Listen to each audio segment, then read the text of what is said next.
So magandang umaga, tanghali at gabi sa inyong lahat ng nakikinig ng audio record na ito.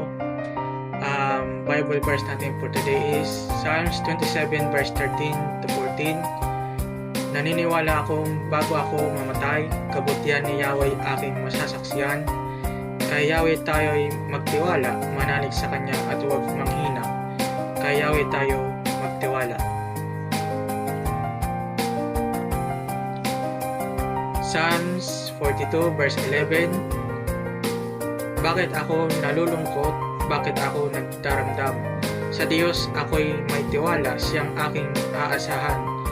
Magpupuri akong muli, pupurihin walang humpay, ang aking tagapagligtas, ang Diyos na walang hanggan.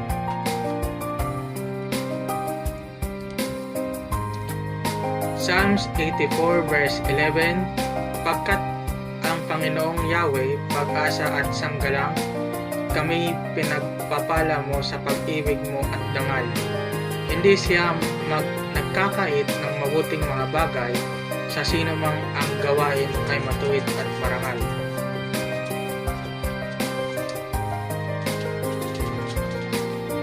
Philippians chapter 1 verse 6. Natitiyak kong ang mabuting gawang pinasimulan sa inyo ng Diyos ay Kanyang lulubusin hanggang sa araw ni Jesucristo.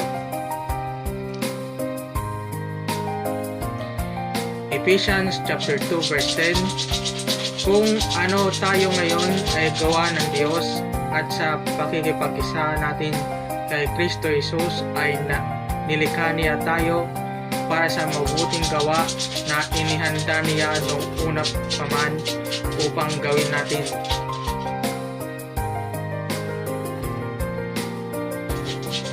Ecclesiastes chapter 3 verse 17.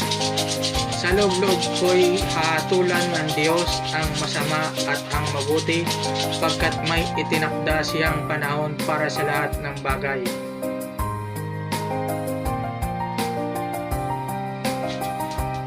Habakuk chapter 2 verse 2. Ito ang tugon ni Yahweh, isulat mo ng malinaw sa mga tapyas ng bato ang pangitaing ipahahayag ko sa iyo, upang sa isang sulyak ay mabasa agad at may pabatid mo. So yun lamang po ang Bible verse natin for today. Maraming salamat sa pakikinig. Paki-share, like, support, and repost na rin po itong audio record na ito. Maraming salamat. Yun lamang po and God bless.